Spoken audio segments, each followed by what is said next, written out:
شرور أنفسنا ومن سيئات أعمالنا من يهده الله فلا مضل له ومن يضلل فلا هادي له وأشهد أن لا إله إلا الله وحده لا شريك له وأشهد أن محمدا عبده ورسوله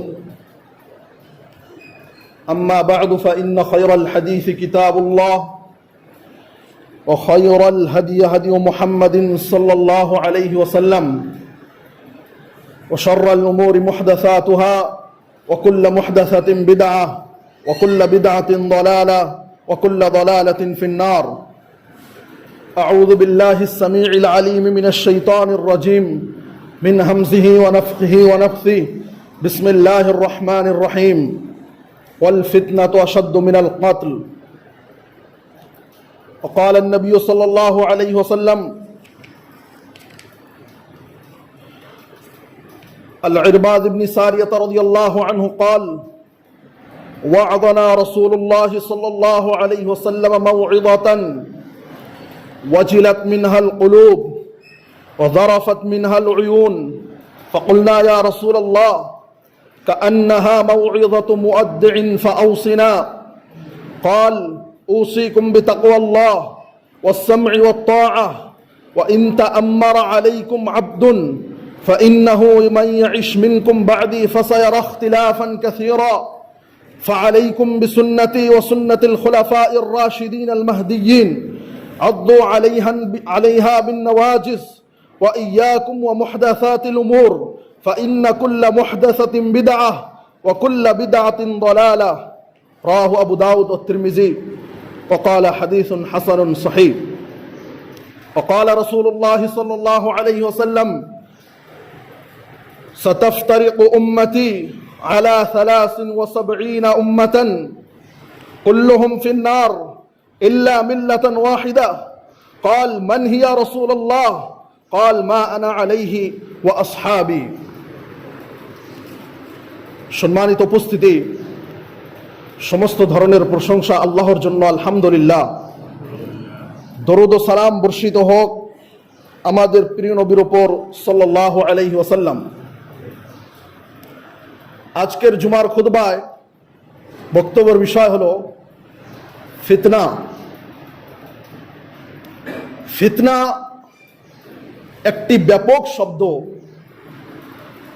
এই শব্দের ভিতরে অনেক অর্থ আসে। ফিতনা বলতে অনেক জিনিস বোঝায়। আমি যে বিষয়টি নিয়ে কথা বলতে চাই সেটি হলো যে কিয়ামতের আগ মুহূর্ত পর্যন্ত আল্লাহ রাসূল সাল্লাল্লাহু আলাইহি ওয়াসাল্লাম পৃথিবী থেকে যাওয়ার পরে কিয়ামত পর্যন্ত পৃথিবীর ভিতরে কি কি ফিতনা ঘটিত হবে, মুসলিম উম্মাহ মুসলমান মানুষ তাদেরকে কি কি ফিতনা অগ্রসর করবে, ধরবে, সেই ফিতনা সম্পর্কে কয়েকটি কথা বলবো ইনশাআল্লাহুল আজিজ। সম্মানিত উপস্থিতি, আল্লাহ রাসূল সাল্লাল্লাহু আলাইহি ওয়াসাল্লামের সাথে যারা ছিলেন তাদেরকে বলা হয় সাহাবা। সাহাবায়ে কিরামগণ সব সময় দ্বীন ইসলাম জানার জন্য অনেক উৎসাহ দিতেন। সব সময় আল্লাহ রাসূল সাল্লাল্লাহু আলাইহি ওয়াসাল্লামের কাছে থাকতেন, তারা দ্বীন সম্পর্কে জিজ্ঞেস করতেন। তেমনিতে একটি হাদিস আল ইরবাদ ইবনে সারিয়া রাদিয়াল্লাহু আনহু قال, ইরবাদ ইবনে সারিয়া একজন বিখ্যাত সাহাবী, তিনি বলতেছেন ওয়া'যানা রাসূলুল্লাহ সাল্লাল্লাহু আলাইহি ওয়াসাল্লাম মাউ'িযাতান মুআদ্দিন। একদা আল্লাহ রাসূল সাল্লাল্লাহু আলাইহি ওয়াসাল্লাম আমাদেরকে বক্তব্য দিলেন, নসিহত করলেন, বয়ান করলেন। এমন এমন বয়ান ছিল, এমন কথা ছিল, আমরা কথা শোনার পরে ভাবলাম এটি মনে হয় আল্লাহ রাসূল সাল্লাল্লাহু আলাইহি ওয়াসাল্লামের শেষ বক্তব্য। সম্মানিত উপস্থিতি, একটু লক্ষ্য করবেন আল্লাহ রাসূল সাল্লাল্লাহু আলাইহি ওয়াসাল্লামের সাহাবী কি বললেন। ইরবাদ ইবনে সারিয়া এই হাদিসের বর্ণনাকারী আল্লাহ রাসূল সাল্লাল্লাহু আলাইহি সাল্লামের সাহাবায়ে কিরামগণ এই বক্তব্য শোনার পরে বলতেছেন যে হে আল্লাহ রাসূল সাল্লাল্লাহু আলাইহি সাল্লাম, মনে হয় এটি শেষ বয়ান, এটি বিদায় বয়ান, এরপরে মনে হয় আপনি আর আমাদেরকে বক্তব্য দিবেন না, আর আমাদেরকে মনে হয় বয়ান করবেন না। মাউইদাতু মুআদ্দিন, মনে হচ্ছে এটি বিদায় বয়ান। ফাউসিনা, তো সুতরাং আমাদেরকে ওসিয়ত করুন, নসিহত করুন। ফাউসিনা, আমাদেরকে নসিহত করুন। মনে হচ্ছে আপনার কথা শুনে আমরা ভাবতেছি আপনি আর দুনিয়ায় থাকতে পারবেন না, সুতরাং আপনি আমাদেরকে উপদেশ দিন, যে উপদেশ কিয়ামত পর্যন্ত মানুষদের জন্য কার্যকারী হবে।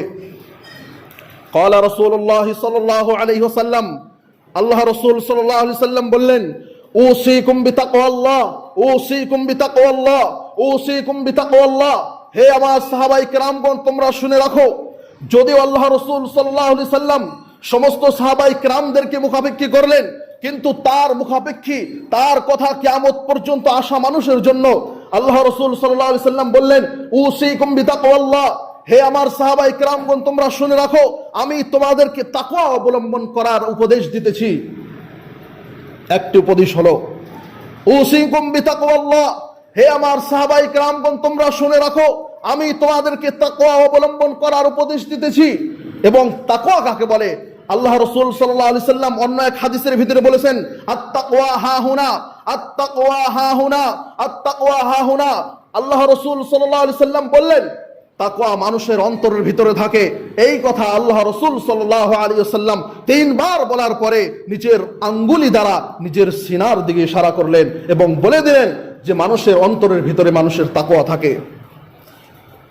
তারপর আল্লাহ রাসূল সাল্লাল্লাহু আলাইহি ওয়াসাল্লাম বললেন, ওয়াস-সামঈ ওয়াত-তাআহ। তোমাদের মধ্যে যিনি লিডার হবে, যিনি তোমাদের দলের নেতা হবে, তার কথা তোমাদেরকে শুনতে হবে। তারপর একটি বিরাট কথা বললেন আল্লাহ রাসূল সাল্লাল্লাহু আলাইহি সাল্লাম, ওয়া ইন তাআম্মারা আলাইকুম আবদুন। আবদুন মানে গোলাম। আমরা সকলে গোলাম নয়, আমরা হচ্ছি হুর, আমরা আজাদ।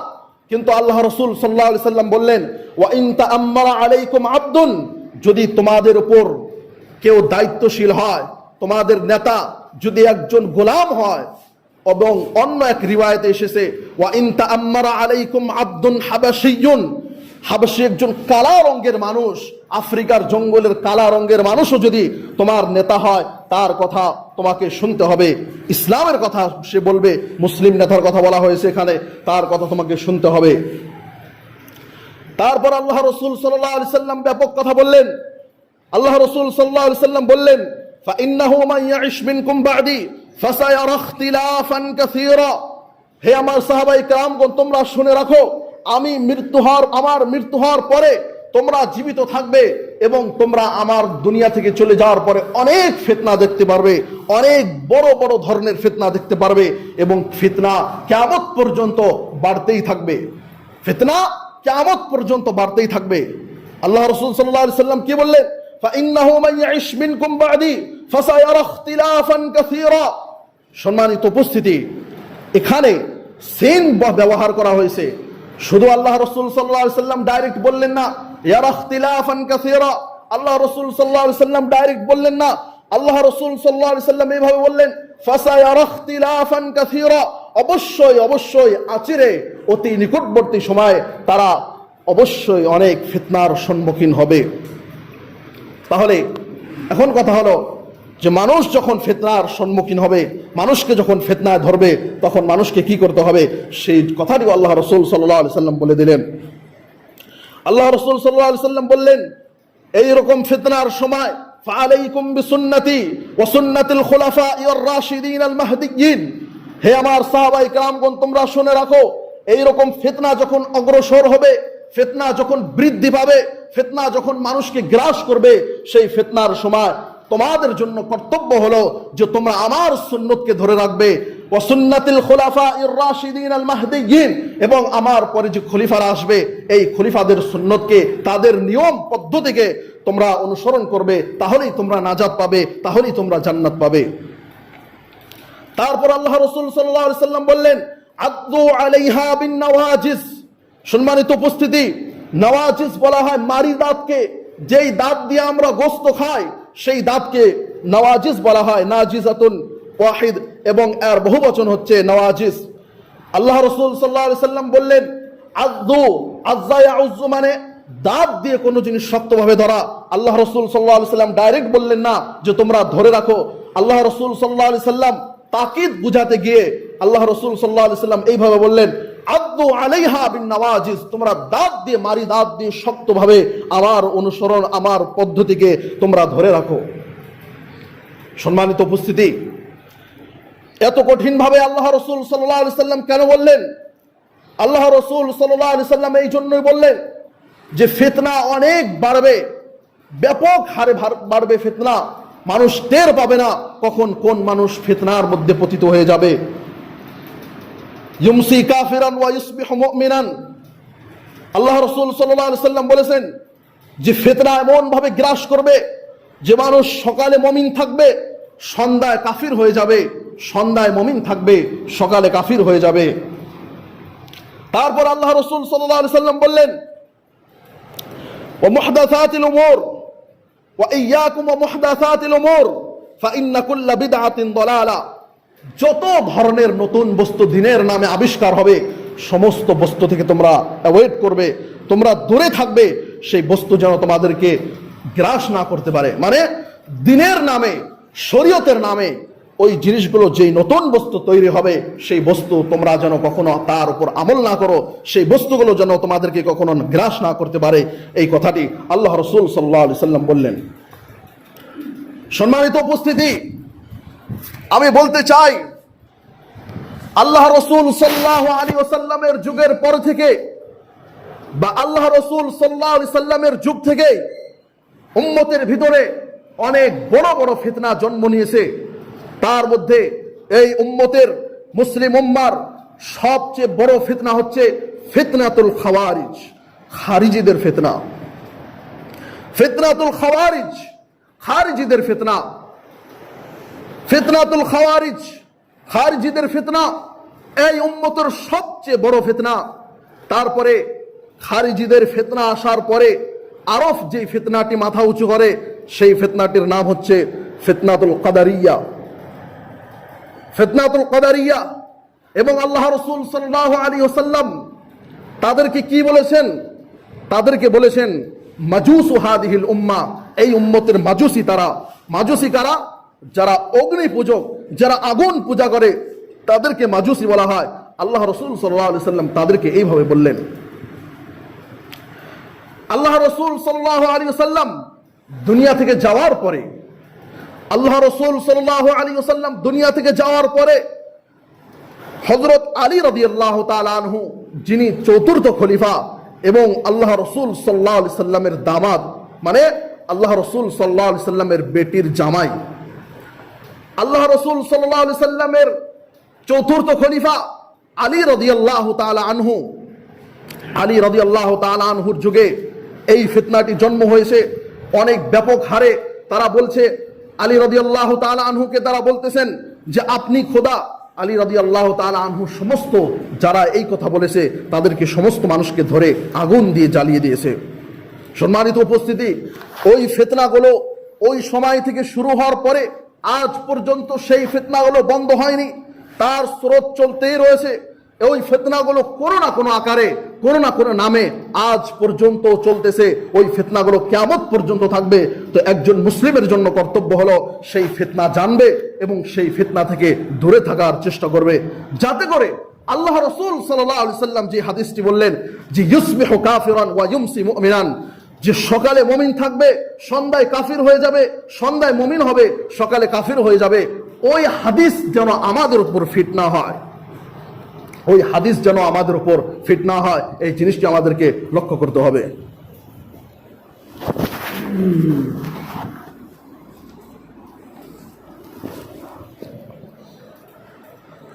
আলহামদুলিল্লাহি ওয়াহদা ওয়াসসালাতু ওয়াসসালামু আলা রাসূলিহিল কারীম, আম্মা বা'দ। সম্মানিত উপস্থিতি, একটি কথা, একটি ফিতনা সম্পর্কে এক দুইটি কথা রুল হিসাবে আমাদেরকে জেনে নেওয়া দরকার। সেটি হলো এই যে ইসলামের ভিতরে শরীয়তের নাম দিয়ে একটি কাজ যতই ভালো হোক না কেন, জাহিরি ভাবে বাহ্যিক ভাবে একটি কাজ যতই ভালো দেখা যাক না কেন, সেই কাজটি যদি কোরআন এবং হাদিস মোতাবেক না হয়, আল্লাহ এবং রাসূল সাল্লাল্লাহু আলাইহি সাল্লামের পদ্ধতি অনুযায়ী যদি না হয়, সেই কাজটি হচ্ছে মারদুদ, রিজেক্টেড। সেটি আল্লাহর দরবারে কবুল হবে না, মারদুদ। সেই কাজটি একদম রিজেক্ট, মারদুদ। সেই কাজটি আল্লাহর দরবারে কবুল হবে না। সম্মানিত উপস্থিতি, তার মধ্যে একটি রুল হলো, আল্লাহ রাসূল সাল্লাল্লাহু আলাইহি ওয়াসাল্লাম বিদায় হজের মধ্যে খুতবা দিয়ে বললেন, আল-ইয়াওমা আকমালতু লাকুম দীনাকুম ওয়া আতমামতু আলাইকুম নি'মাতি ওয়া রাদিতু লাকুমুল ইসলাম দীনা। সেই সময় দিন পূর্ণ হয়ে যায়। একটি কথা চিন্তা করবেন, আজকে যারা দিনের নাম দিয়ে, শরীয়তের নাম দিয়ে ইসলামের ভিতরে ফিতনা সৃষ্টি করতেছে, বিদআত চালু করতেছে, আরো অনেক ধরনের যে ফিতনা রয়েছে সেই ফিতনা তারা চালু করতেছে, এবং তারা ধারণা কি করতেছে যে আমরা ভালো কাজ করতেছি। ওহুম ইয়াহসাবুনা আন্নাহুম ইহসিনুনা সুনা। তারা একটি ধারণা করতেছে যে তারা দিনের ভিতরে নতুন জিনিস আবিষ্কার করে তারা দিনের উপকার করতেছে, অথচ তারা উপকার করতেছে না, তারা দিনের ক্ষতি করতেছে, এবং তাদের পরিণাম হচ্ছে জাহান্নাম যারা এই ধরনের কাজ করবে। সম্মানিত উপস্থিতি, আপনি একটি প্রশ্ন করবেন, যারা দিনের ভিতরে নতুন কাজ করে, আপনি তাদেরকে একটি প্রশ্ন করবেন, হাল ফাআলা রাসূলুল্লাহ সাল্লাল্লাহু আলাইহি সাল্লাম হাদা? এই কাজ কি আল্লাহ রাসূল সাল্লাল্লাহু আলাইহি সাল্লাম করেছে? যখনই কোনো দিনের ভিতরে নতুন কাজ মানুষ করবে, তাদেরকে একটি প্রশ্ন করুন, এই কাজ কি রাসূল সাল্লাল্লাহু আলাইহি সাল্লাম করেছে? সেখানে দুইটি উত্তর আসতে পারে। যখন এই প্রশ্নটি আপনি করবেন, সেখানে দুইটি উত্তর আসবে, হ্যাঁ বা না। যদি তারা বলে হ্যাঁ, হ্যাঁ এই কাজটি রাসূল সাল্লাল্লাহু আলাইহি সাল্লাম করেছে, তাহলে মাদ-দালিল, তার প্রমাণ কি? যদি তারা হ্যাঁ বলে তাও ফাঁসবে, যদি তারা না বলে তাও ফাঁসবে। কেমন ভাবে? একটি নতুন কাজ চলতেছে দিনের নাম দিয়ে, আপনি বলবেন, জিজ্ঞেস করবেন এই কাজটিকে রাসূল সাল্লাল্লাহু আলাইহি সাল্লাম করেছে? তারা বলবে, কিছু মানুষ বলবে হ্যাঁ। যদি বলে হ্যাঁ, তাহলে আপনি তাদেরকে জিজ্ঞেস করুন দলিল কি, এর প্রমাণ কি, তাহলে আপনি প্রমাণ চাইবেন। আর যদি তারা না বলে যে না এই কাজটি রাসূল সাল্লাল্লাহু আলাইহি সাল্লাম করেনি, তাহলে তুমি কেন করতেছো? মানে তুমি এই কাজটি করে এটি প্রমাণ করতে চাও যে আল্লাহ রাসূল সাল্লাল্লাহু আলাইহি সাল্লামের, যে আল্লাহ রাসূল সাল্লাল্লাহু আলাইহি সাল্লামকে যে নবুয়তের দায়িত্ব দেওয়া হয়েছিল, সেই নবুয়তের দায়িত্ব আল্লাহ রাসূল সাল্লাল্লাহু আলাইহি সাল্লাম পূর্ণাঙ্গ করেনি, সেই নবুয়তের দায়িত্ব আল্লাহ রাসূল সাল্লাল্লাহু আলাইহি সাল্লাম পূর্ণ করেনি, তুমি এটি বোঝাতে চাচ্ছ। সম্মানিত উপস্থিতি, বিদায় হজের সময় আল্লাহ রাসূল সাল্লাল্লাহু আলাইহি সাল্লাম সমস্ত সাহাবায়ে কেরামদেরকে বললেন, হে আমার সাহাবারা, তোমরা শুনে রাখো, আল্লাহ রাব্বুল আলামিন আমাকে যে দায়িত্ব দিয়ে পাঠিয়েছিল, সেই দায়িত্বকে আমি পূর্ণ করেছি। আল্লাহ রাসূল সাল্লাল্লাহু আলাইহি সাল্লাম তিনবার জিজ্ঞেস করেন, তিনবার সাহাবায়ে কেরামরা হাত তুলে বলেছেন, আপনি আপনার দায়িত্ব যথাসম্ভব পূর্ণ করেছেন, আপনি আপনার দায়িত্বের মধ্যে কোনো জিনিস বাদ রাখেননি। তখন আল্লাহ রাসূল সাল্লাল্লাহু আলাইহি সাল্লাম কি বললেন? তখন আল্লাহ রাসূল সাল্লাল্লাহু আলাইহি সাল্লাম বললেন, আল্লাহুম্মা আশহাদ, আল্লাহুম্মা আশহাদ, আল্লাহুম্মা আশহাদ। আল্লাহ রাসূল সাল্লাল্লাহু আলাইহি সাল্লাম তিনার হাত আসমানের দিকে উঠিয়ে আল্লাহ রাসূল সাল্লাল্লাহু আলাইহি সাল্লাম তিনবার এই কথাই বললেন, হে আল্লাহ তুমি সাক্ষী থাকো, হে আল্লাহ তুমি সাক্ষী থাকো, হে আল্লাহ তুমি সাক্ষী থাকো। তাহলে আমরা বুঝতে পারলাম যে আল্লাহ রাসূল সাল্লাল্লাহু আলাইহি সাল্লাম নবুয়তের দায়িত্ব পূর্ণ করে দিয়েছে, এবং দিনের মধ্যে কোনো জিনিস আল্লাহ রাসূল সাল্লাল্লাহু আলাইহি সাল্লাম বাদ রাখেননি।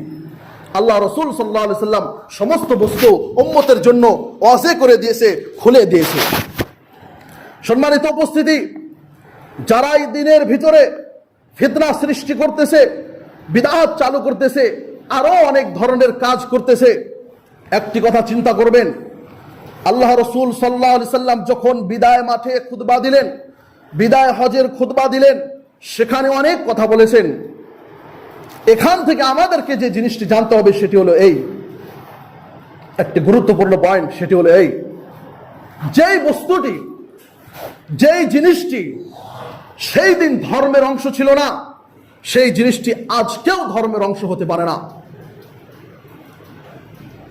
যেই বস্তুটি, যেই জিনিসটি সেই সময় ধর্মের অংশ ছিল না, সেই বস্তুটি আজকেও ধর্মের অংশ হতে পারে না। সম্মানিত উপস্থিতি, যেই বস্তুটি দিনের নামে এই যুগে সৃষ্টি করা যে কোনো ফিতনা, যে কোনো বিদআত আল্লাহ রাসূল সাল্লাল্লাহু আলাইহি সাল্লামের সময় দিনের অংশ ছিল না, ইসলামের অংশ ছিল না, সেই জিনিসটি আজকেও ইসলামের অংশ থাকবে না, আজকেও সেটি শরীয়তের অংশ হতে পারে না।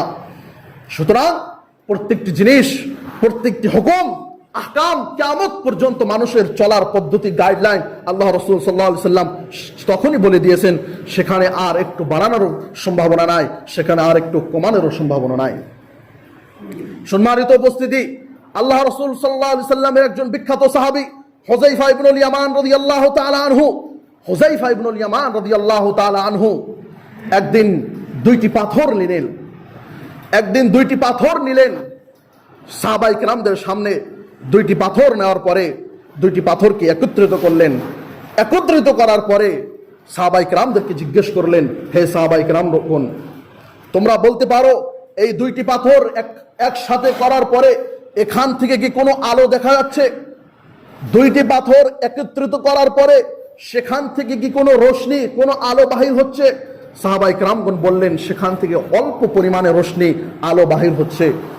হুযায়ফা ইবনুল ইয়ামান রাদিয়াল্লাহু তাআলা আনহু বললেন, সেম উদাহরণ, যে যত দিন বাড়বে, ফিতনা যত বাড়বে, হক এইভাবে হকের রোশনি, হকের আলো, শুদ্ধ ইসলামের লাইট, শুদ্ধ ইসলামের বাতি এইভাবে আস্তে আস্তে অল্প হয়ে যাবে। মানুষ হককে অত সহজে দেখবে না। প্রচলিত পুরা আশেপাশে সমাজ, মুআশারা, সোসাইটি, পুরা মুজতামা, প্রত্যেকটি স্থানে বিদআত, ফিতনা দিয়ে ভরপুর হয়ে যাবে। এই জন্যই আল্লাহ রাসূল সাল্লাল্লাহু আলাইহি সাল্লাম গাইডলাইনটি দিলেন। কি দিলেন? যেটি আগের হাদিসে আমি বলেছি, আলাইকুম বিসুন্নতি ওয়া সুন্নাতিল খুলাফায়ে রাশিদিন আল মাহদিয়িন। সম্মানিত উপস্থিতি, সময় অনেক শর্ট, আমি একটি হাদিস বলে খুতবা শেষ করব। সেটি হলো আল্লাহ রাসূল সাল্লাল্লাহু আলাইহি সাল্লাম থেকে প্রমাণিত। আল্লাহ রাসূল সাল্লাল্লাহু আলাইহি সাল্লাম বললেন যে ইয়াহুদ এবং নাসারা, তাদের সম্পর্কে বললেন যে তারা অনেক দলে, 72 দলে বিভক্ত হয়েছে। ওয়াতাফতারিকু উম্মতি আলা 73 মিল্লাতান, এবং আমার উম্মত 73 দলে বিভক্ত হয়ে যাবে। আমার উম্মত 73 দলে বিভক্ত হয়ে যাবে। কুল্লুহুম ফিন্নার ইল্লা মিল্লাতান ওয়াহিদা, সেই 73 দলের মধ্যে প্রত্যেকটি দল যাবে জাহান্নামে। 73 দলের মধ্যে প্রত্যেকটি দল জাহান্নামের আগুনে নিক্ষেপ করা হবে তাদেরকে। তারপর বললেন শুধু একটি দল জান্নাতে যাবে। তারপর বললেন সেটি কোন দল? আল্লাহ রাসূল সাল্লাল্লাহু আলাইহি সাল্লাম বললেন, মা আনা আলাইহি আল ইয়াওম ওয়া আসহাবি, আজকে আমি এবং আমার সাহাবায়ে কেরামগণ যেই দিনের উপর প্রতিষ্ঠিত রয়েছে, যেই দিনের উপর তারা রয়েছে, এই দিনের উপর, এই শরীয়তের উপর, এই পদ্ধতির উপর যারা কিয়ামত পর্যন্ত থাকবে, তারা সেই ওই একটি দলের অন্তর্ভুক্ত হয়ে যাবে। আজকে আমি এবং আমার সাহাবায়ে কেরামগণ যেই দিনের মধ্যে, যেই নিয়মের মধ্যে রয়েছে, সেই পদ্ধতি অনুযায়ী যারা থাকবে, তারা সেই একটি দলের অন্তর্ভুক্ত হবে। তারা সেই একটি দলের অন্তর্ভুক্ত হবে এবং সেই দলটি যাবে জান্নাতে। সম্মানিত উপস্থিতি, একটি আখেরি শেষ কথা বলে আমার খুতবা শেষ করতেছি। যে কোনো আমল, যে কোনো